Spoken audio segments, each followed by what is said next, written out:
बच्चों आज जो है आपको मैं दूसरे चैप्टर की जो है इम्पॉर्टेंट न्यूमेरिकल्स जो हैं उनके फॉर्मूलों का डिटेल स्टडी करूँगा, क्योंकि इससे पहले जो वीडियो है उसमें मैंने आपको जो है जो सॉलिड स्टेट है, ठोस अवस्था है, उसके फॉर्मूले डिस्कस करे थे। आप लोगों ने याद कर लिए होंगे वो, है ना?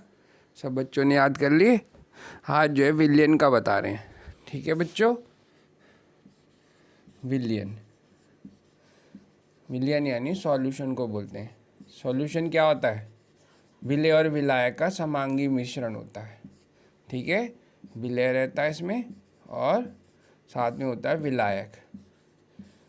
विलेय और विलायक का समांगी मिश्रण होता है, उसे विलियन कहते हैं। और जो है इसकी एक निश्चित सीमा में इसको सांद्रता को बदला जा सकता है। ठीक है, सॉल्यूट, इसे सॉल्यूट बोलते हैं इंग्लिश में, इसको सॉल्वेंट बोलते हैं। 9 प्रकार के होते हैं विलियन, 9 टाइप्स के। सांद्रता को कैसे रिप्रेजेंट करते हैं विलियन की? सांद्रता को यानी कंसंट्रेशन को रिप्रेजेंट करने के कौन कौन से मेथड्स हैं?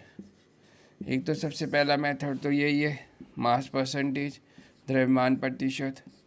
मास परसेंटेज ये है जिसका मास परसेंटेज निकालना, उसका मास ऊपर रखना है, नीचे टोटल रखना है और गुना 100। ठीक है, जैसे मान लो हम आपसे कह रहे हैं कि 10% जो है NaCl का विलियन है, तो क्या मतलब है इस बात का? इस बात का मतलब ये है कि इसके अंदर जो विलेय यानी Wb वो तो 10 ग्राम है, और यानी NaCl की मात्रा, और जो विलायक की मात्रा है वो 90 ग्राम है। समझ में आ गई बात? ऐसी वॉल्यूम परसेंटेज है। वॉल्यूम परसेंटेज में क्या करते हैं? बाय वॉल्यूम होता है उसमें, VA/VA प्लस VB इंटू 100। ठीक है,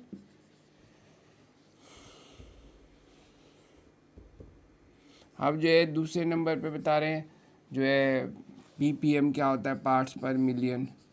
जहाँ 100 रखा है वहाँ पे मिलियन रख देते हैं, बस इतना अंतर होता है। MA/MA प्लस MB गुना 10⁶। समझ में आ गई बात तुम्हारे? तीसरा है मोलरता।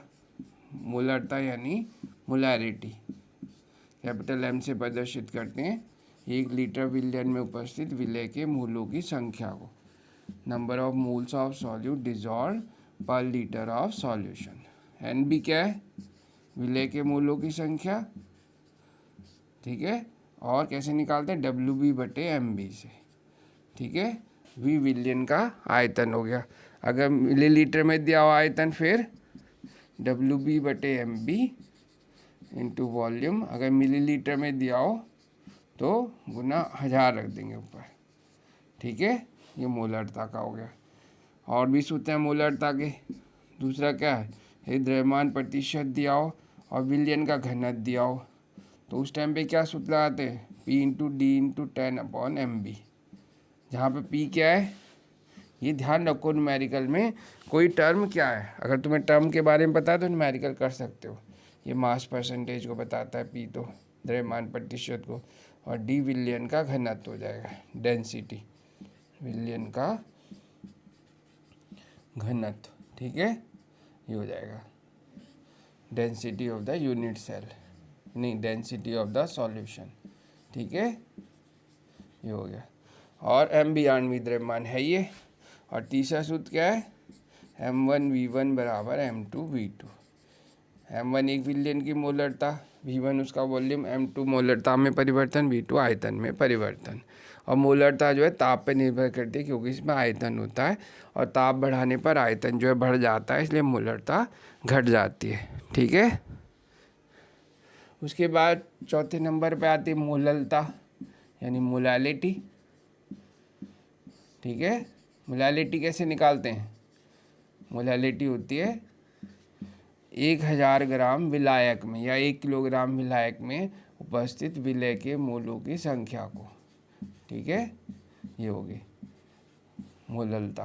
तो small m is equal to WB/MB गुना, अगर ग्राम में दिया हो विलायक की मात्रा तो ऊपर 1000 कर देंगे। ये विलायक है, विलायक की मात्रा। विलायक तो जानते हैं, जैसे चीनी को पानी में घोलने तो चीनी तो होगी विलय और विलायक हो गया पानी, ठीक है। और ये ताप पर निर्भर नहीं करती क्योंकि इसमें द्रव्यमान होता है, द्रव्यमान ताप पर निर्भर नहीं करता। एक होता है मोल प्रभाज, यानी मूल अंश कैसे निकालते हैं, यानी मोल फ्रैक्शन। मोल फ्रैक्शन कैसे निकालते हैं, किसी भी चीज़ को काई से रिप्रेजेंट करते हैं, इसे काई बोलते हैं, CHI काई।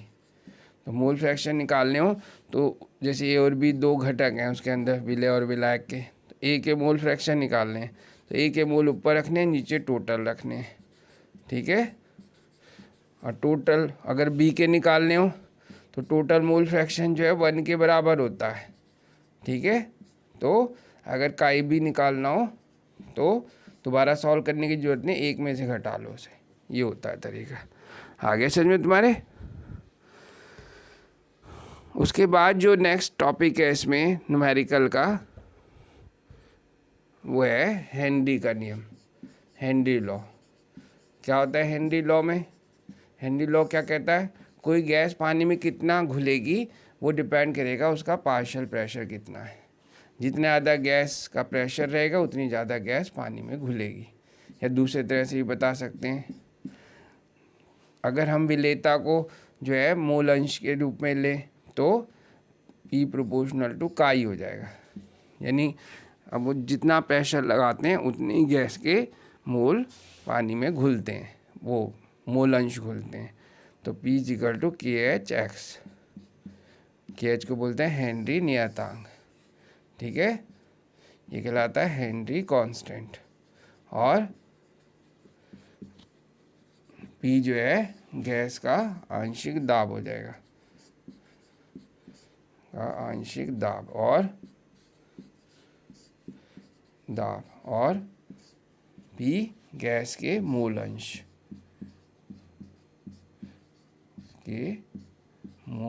अंश या मोल प्रभाज भी कह सकते हो, ठीक है। ये दोनों सूत्र याद रखने हैं, दोनों पे हेनरी के नियम पे सूत्र पे न्यूमेरिकल्स हैं दोनों पे, ठीक है। नेक्स्ट जो है वो है राउल्ट्स लॉ। राउल्ट्स लॉ याद करना है तुम्हें, जो जिसमें AB जो है वाष्पशील द्रव है, वाष्पशील द्रव वोलेटाइल लिक्विड है, और B भी वाष्पशील द्रव है, ठीक है, वो दूसरा है। तो क्या कहता है राउल्ट का नियम कि उसका जो आंशिक दाब है वो उसके मूल अंश के समानुपाती होता है, ठीक है। तो P equal to P naught A chi A, naught P naught A क्या हो जाता है, ये एक ऐसे समानुपाती नियतांक है जिसे शुद्ध अवस्था में द्रव का वाष्प दाब है। समझ में आ गई बात, शुद्ध अवस्था में। और पीए जो है विलयन ए का, यह कह सकते हो वाष्प द्रव ए का आंशिक दाब है, और काई उसके मूल अंश है। इसी प्रकार जो है बी के लिए ले सकते हैं, क्या होगा बी के लिए, P B equal to P naught B chi B. और डाल्टन के आंशिक दाब के नियम से टोटल प्रेशर कैसे निकालते हैं, दोनों को जोड़कर PA प्लस PB से, ठीक है। और वाष्प अवस्था में कैसे निकालते हैं, वाष्प अवस्था में जो मूल अंश निकालने का सूत्र होता है P इक्वल टू जो है काई इंटू P टोटल, ये होता है। समझ में आ गई बात, जैसे PA है तो PA काई ए इंटू P टोटल, PB निकालना नहीं, B का आंशिक दाब निकालना हो तो काई B इंटू P टोटल, ऐसे निकालते हैं। टोटल प्रेशर जो है वो PA प्लस PB रहता है, बस निकालने का तरीका अलग हो गया। वाष्प अवस्था में मूल अंश निकालने का, ये गैस के लिए हो जाएगा, वो वाष्प अवस्था में हो जाएगा, ठीक है। यानी द्रव अवस्था में टोटल मोल फ्रैक्शंस ऐसे निकालते हैं इस वाले राउल्ट के नियम से, और वाष्प अवस्था में ऐसे निकालते हैं, दोनों याद कर लेना, ठीक है।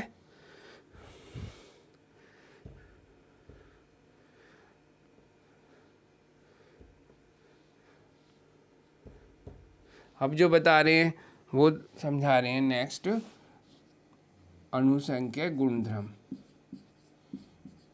अणुसंख्यक गुणधर्म, अणुसंख्यक गुणधर्म क्या होते हैं? वो गुणधर्म है विलयन के जो इस बात पर निर्भर करते हैं कि विलय की कितनी मात्रा घुली हुई है, इस बात पर निर्भर नहीं करते कि विलय की प्रकृति क्या है। इसे बोलते हैं कॉलिगेटिव प्रॉपर्टी। क्या बोलते हैं इसे? Colligative property. इस बात पर निर्भर करती है कि विलय कितना घुला हुआ है दिए गए विलायक में। 4 होते हैं। एक तो होता है वाष्प दाब में अपेक्षिक अवनमन, वाष्प दाब का अपेक्षिक अवनमन, ठीक है। एक तो ये है, यानी इंग्लिश में कहते हैं इसे relative lowering of vapour pressure. Relative lowering of vapour pressure, ये होता है। वेपर प्रेशर क्या होता है? वाष्प दाब क्या होता है?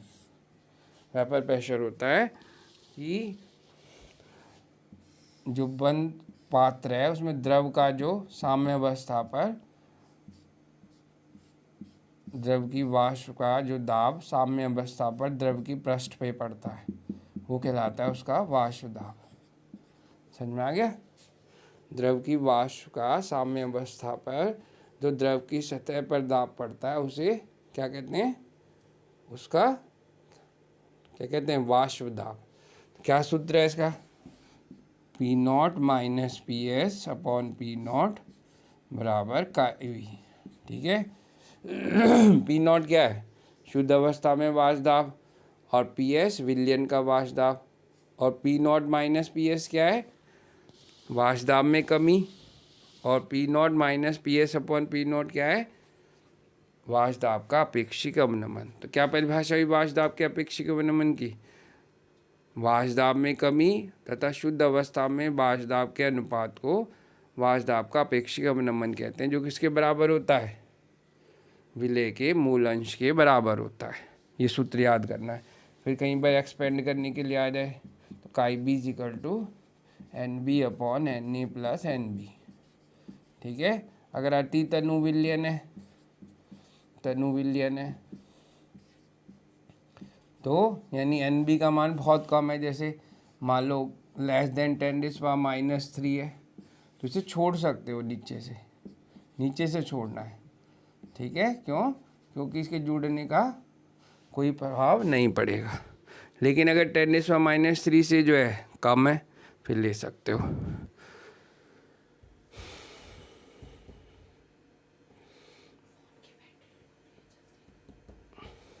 अब इसके बाद जो है तुम्हारा दूसरे वाला जो है वो है क्वथनांक का उन्नयन। ये है क्वथनांक का उन्नयन। क्या होता है? यानी एलिवेशन ऑफ बॉइलिंग पॉइंट। तो इसका क्या सूत्र होता है? Elevation of boiling point. जल्दी बताओ इसका सूत्र क्या होता है? इसका सूत्र है डेल्टा TB बराबर KB इंटू M। ये हो जाएगा।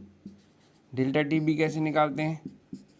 क्योंकि विलयन का क्वथनांक ज़्यादा होता है तो TB माइनस TB0। जल का तो पता ही है तुम्हें कितना होता है क्वथनांक? 373.15 केल्विन ये होता है। और M को मोललता कहते हैं। मोललता वही जो बताई थी, मोलैलिटी। क्या सूत्र होता है मोललता का? M बराबर NB अपॉन WA इन किलोग्राम। ग्राम में दिया तो 1000 रख दो ऊपर। और KB को बोलते हैं मोलल उन्नयन स्थिरांक। मोलल उन्नयन स्थिरांक, जिसका मान किस पे निर्भर कर? हाँ, आप लोगों को जो है विलयन में जो आपको लोगों को बताया था कि क्वथनांक का जो उन्नयन है वो कैसे निकालते हैं, ठीक है। सूत्र याद हो गए तुम्हारे? Delta TB equal to KB into M। Delta TB कैसे निकालते हैं? क्वथनांक में उन्नयन कहते हैं उसे, TB माइनस TB0। और KB क्या होता है? मोलल उन्नयन स्थिरांक, जिसका मान क्या होता है? जिसका मान अलग अलग विलायकों के लिए जिसका मान अलग अलग विलायकों के लिए क्या होता है, विलायकों के लिए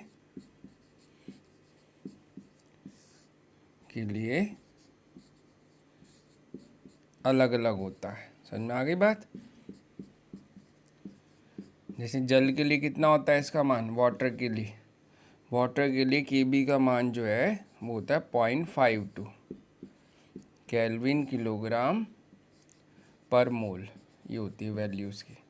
ठीक है, ऐसे अलग अलग विलायकों के लिए अलग अलग होता है, याद रखना इसे। ठीक है, तीसरा होता है हिमांक का अवनमन। हिमांक का अवनमन यानी डिप्रेशन ऑफ फ्रीजिंग पॉइंट। कैसे निकालते हैं डिप्रेशन ऑफ फ्रीजिंग पॉइंट, वही सेम है, बस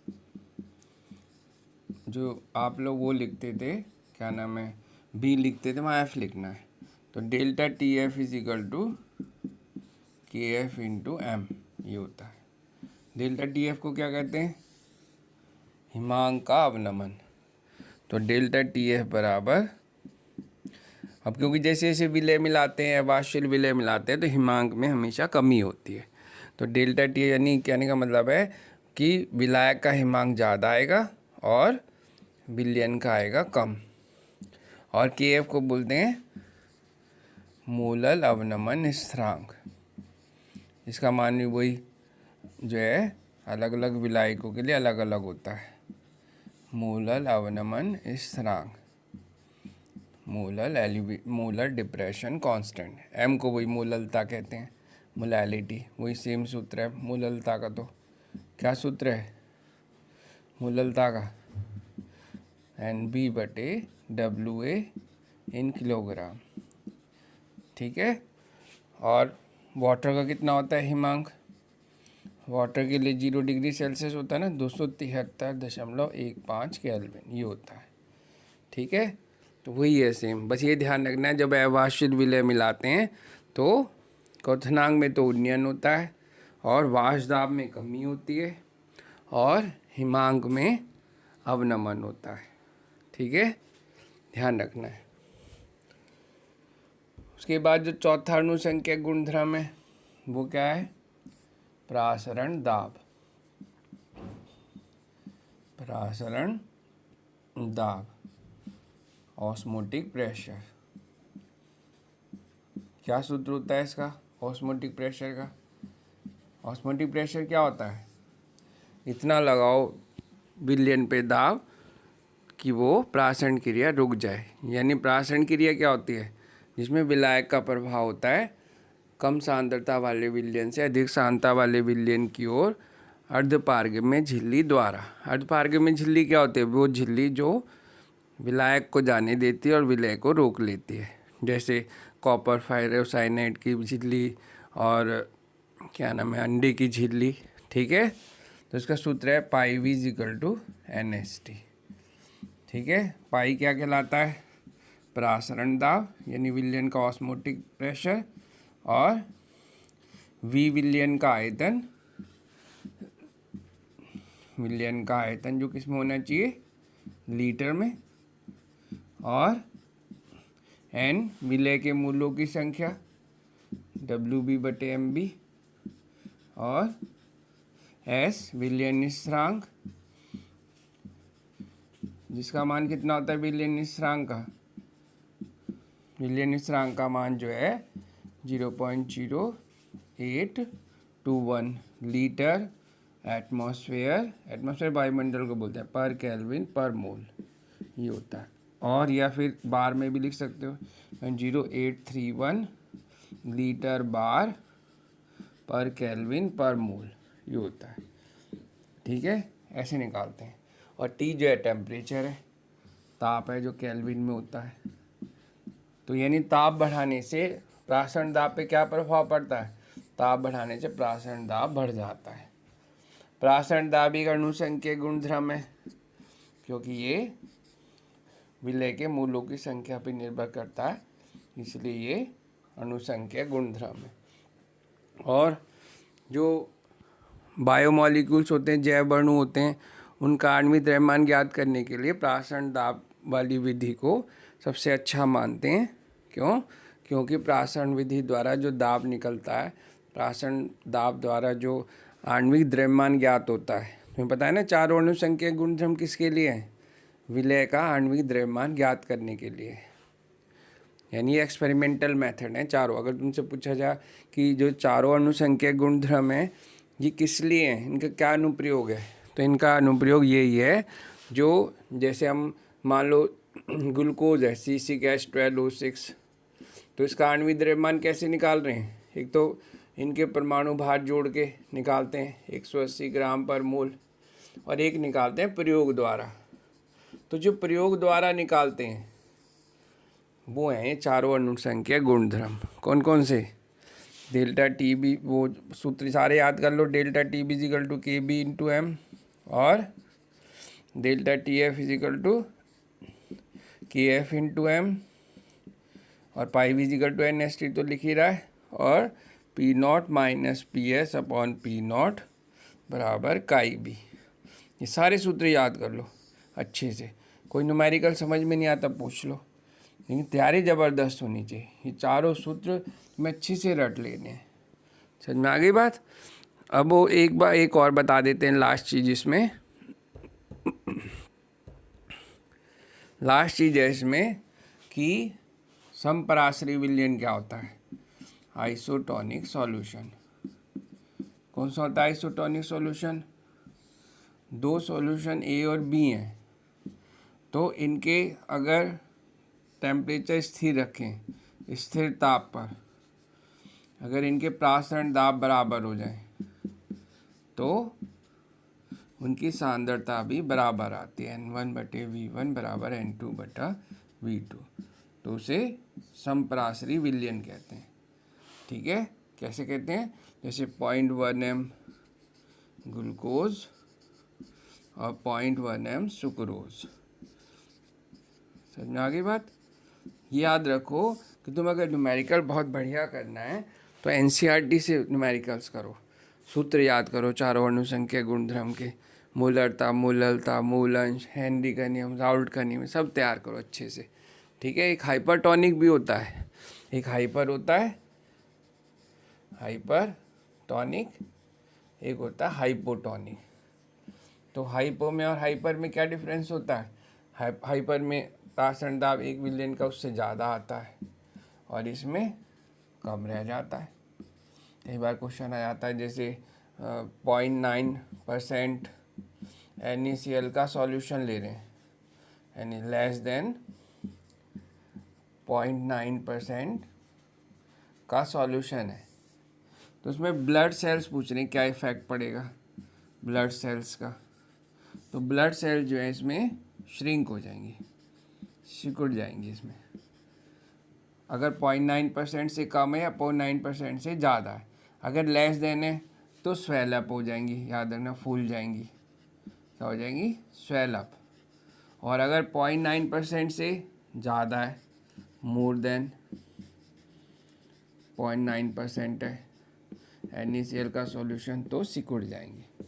याद रखना, श्रिंक का मतलब कम हो जाना, स्वेल अप का मतलब बढ़ जाना। जब 0.9% से कम होगा सांद्रता का NaCl का विलयन, तो ब्लड सेल जो हैं वो फूल जाएंगी क्योंकि पानी सारा अंदर चला जाएगा।